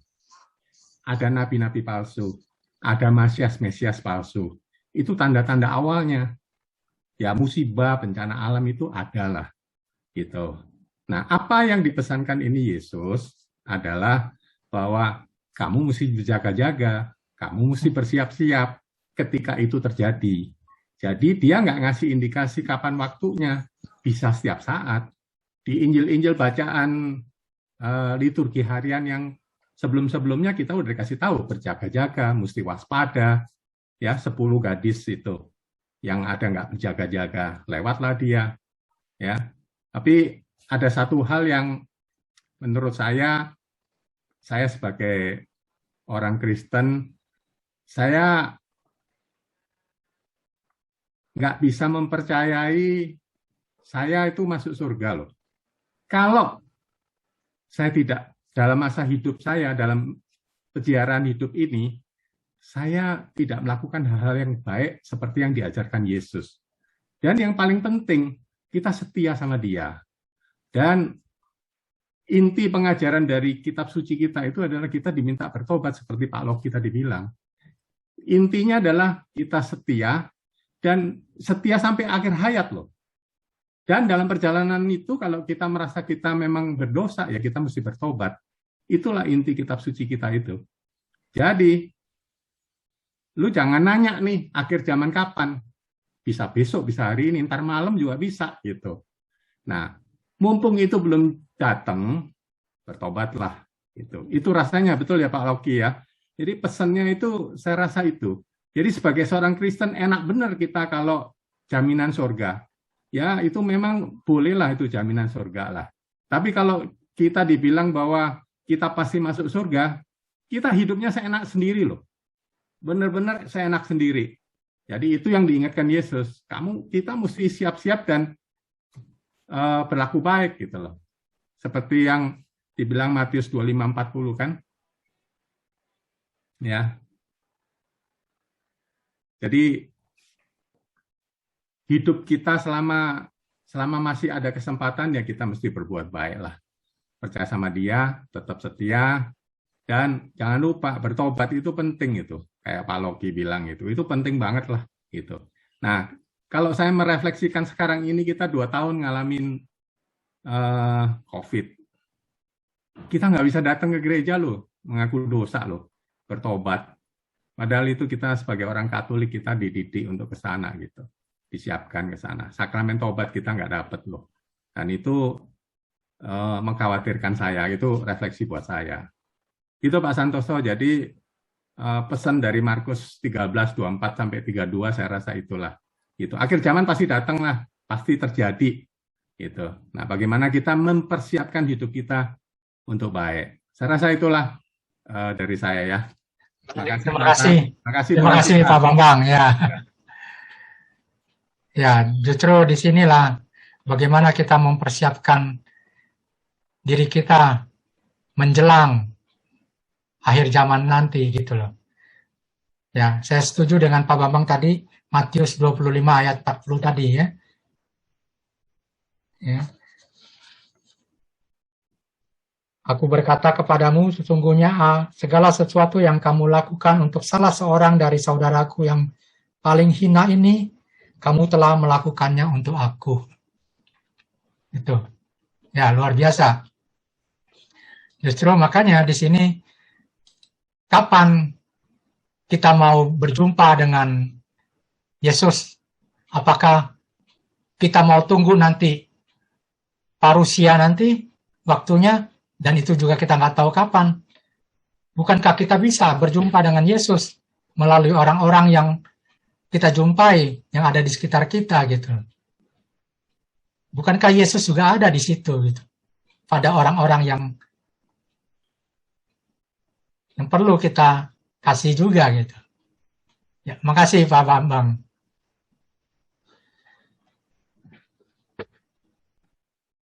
Ada lagi kah teman-teman? Ini sekarang sudah pukul 9:08. Kalau memang tidak ada, saya kembalikan. Saya mau coba ya, Pak. Ya, Bu Sherly ya. Silakan. Tadi saya ikutin dari awal. Rasa-rasanya semua berbicara baik, ya. Tapi karena saya pernah mengalami, ya kalau mau dibilang itu udah nyaris memang mesti meninggal lah gitu. Dalam hal ini yang mau saya ceritakan bahwa sama pribadi saya juga bertanya-tanya seperti itu. Kalau nanti saya mati seperti apa? Apakah mesti melalui tahap-tahap seperti apa dan sebagainya. Nah, pada satu waktu saya mengalami mati suri ya, dan itu kejadiannya malam hari. Jadi ketika saya mengalaminya, saya nggak mau bicara dengan siapapun juga, biar suami saya di samping tempat tidurnya kan sama ya. Saya pun nggak mau bangunkan. Saya diam sendiri dan saya coba untuk benar-benar waktu yang singkat itu saya persiapkan waktu saya. Tapi akhirnya ketika saya mengatakan, ke dalam tangan-Mu Tuhan saya serahkan nyawaku. Itu sudah low ya, sudah low. Artinya saya udah nggak ada napas sekian lama dan saya udah diam aja, tetap diam. Dan ketika saya ngomong seperti itu, terus di hati saya itu seperti ada satu perkataan yang mengatakan bahwa kalau Tuhan masih mau mempercayakan kehidupan itu bagi saya, puji Tuhan gitu. Tiba-tiba saya merasakan seperti ada oksigen ya, oksigen gratis lah yang ditiup ke dalam hidung saya. Nah, akhirnya saya bisa bernafas dan saya ambil waktu, saya pergi ke toilet dan disitulah saya nangis ya sejadi-jadinya. Saya nangis itu bukan karena nangis seperti apa, tetapi saya menangis itu karena saya bersyukur pada Tuhan bahwa masih diberi kesempatan. Nah, dalam hal ini saya banyak sekali melayani orang-orang yang meninggal mendadak gitu ya. Tahu-tahu udah nggak bangun, tahu-tahu sudah begini dan begitu. Pokoknya semua itu meninggal dalam keadaan tidur. Nah, bulan April yang lalu, saya juga mengalami seperti itu. Saya hanya mengalami sepertinya saya itu gimana ya? Soalnya sekarang ini saya banyak sekali hal yang saya lupa, yang susah untuk saya ceritakan. Hanya waktu bulan April yang lalu saya mengalami juga seperti itu. Dan akhirnya besoknya anak saya bawa ke rumah sakit, opname dan sebagainya lah. Sekarang dokter bilang sama saya bahwa saya itu sudah terlambat. Kalau mau cepat itu waktu mengalami, mesti segera ke rumah sakit. Katanya sudah terlambat. Jadi di otak saya itu udah mengeras gitu. Di otak kiri saya. Ada belahannya kelihatan di dahi saya. Semacam belahan gitu ya. Itulah terus pengerasan otak di situ. Hanya itu bulan April. Kemudian saya ke Singapura untuk berobat dan kata dokter nggak ada tanda-tanda apapun juga gitu. Saya bingung kan, lah saya ngalami kok, gimana bisa bilang nggak ada seperti itu, nggak ada tanda-tanda kematian lah istilahnya. Tapi dokter yang tangani saya di rumah sakit di Jakarta sini mengatakan bahwa saya terlambat untuk datang. Nah, yang saya mau sharingnya bahwa selama bulan Agustus, September kemarin sampai Oktober ya 3 bulan, saya itu merasakan bahwa saya benar-benar totally menyerahkan hidup saya kepada Tuhan dan saya terus berbuat apapun. Dan saya pasrahkan kalau memang Tuhan mau ambil kembali saya. Tetapi kok nggak jalan-jalan tuh. Nah, dari situ saya sadar bahwa ketika sebenarnya saya belum sadar ya waktu mau diambil malam itu, kemudian Tuhan percayakan kembali, sekarang saya yang pasrahkan diri saya kalau Tuhan mau ambil, tapi Tuhan bilang enggak gitu. Nah, satu aja harapan saya, bahwa kalau sampai kematian itu datang, saya maunya saya langsung ke surga. Saya nggak mau melalui api penyucian, saya nggak mau melewati apapun juga. Itu permintaan saya. Dan ternyata saya nggak diambil-ambil tuh sampai hari ini.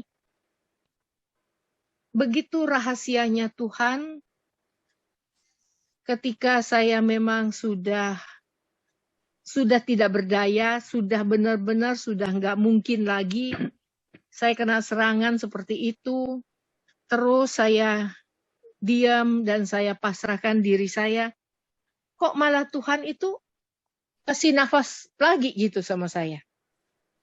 Nah, dalam hal ini kalau kita mau mencari kematian itu, kalau memang bukan waktunya, memang Tuhan belum ambil. Tetapi kalau memang itu udah waktunya, apapun yang terjadi pasti Tuhan ambil. Itu yang saya alami dan yang saya rasakan. Terima kasih. Ya, makasih Bu Shirley. Ya, sharing yang menarik ya. Mau menampakkan bagaimana Allah mengasihi kita gitu ya. Kita bisa sebagai manusia boleh berencana, tapi Tuhan juga yang memutuskan gitu. Ya. Oke. Makasih sekali lagi Bu Shirley. Iya, Pak. Ya. Oke, kalau tidak ada lagi kembali ke Pak Toto. Oke, makasih Pak Santoso. Ya. Pak Santoso, sebelumnya kami KKS ucapkan terima kasih atas renungan atau apapun pengajaran Yesus lewat Pak Santoso. Terima kasih. Juga terima kasih kepada semua teman-teman. Terima kasih semuanya, sama-sama. Semuanya. Selamat malam, sampai jumpa. Dan sebelumnya juga marilah kita tutup dengan doa penutup. Doa penutup ini saya ambil dari kumpulan doa dari E-Katolik yang judulnya doa penutup pertemuan. Mari kita doa penutup dalam nama Bapa dan Putra dan Roh Kudus. Amin. Amin. Allah yang Maha Bijaksana, kami bersyukur atas selesainya pertemuan ini. Engkau sendiri berkenan mendampingi kami dan menuntun pembicaraan kami. Kami mohon ampun kalau kami masing-masing kurang terbuka dan kurang menghargai bimbingan-Mu dan lebih memaksakan atau mengikuti jalan kami sendiri. Juga kami mohon ampun atas kekurangan-kekurangan yang terjadi dalam pertemuan ini. Kami bersyukur atas hasil pertemuan yang kami yakini diilhami oleh Roh Kudus sendiri. Sudilah Engkau memberkati kami semua dalam mengamalkan hasil pertemuan ini. Demikian pula berkatilah semua saudara dan saudari yang terlibat dan yang akan terlibat dalam pelaksanaan hasil pertemuan ini. Semoga hasil pertemuan ini sungguh membawa kesegaran dan pembaharuan bagi seluruh umat-Mu, sehingga mereka semakin mantap menjadi umat-Mu, semakin terbuka untuk melayani sesama, dan di atas semua itu semakin takwa kepada-Mu, demi Kristus Tuhan pengantara kami. Kemuliaan kepada Bapa dan Putra dan Roh Kudus, seperti pada permulaan, sekarang selalu dan sepanjang segala abad. Amin. Dalam nama Bapa dan Putra dan Roh Kudus. Terima kasih Pak Toto. Sampai ketemu minggu depan.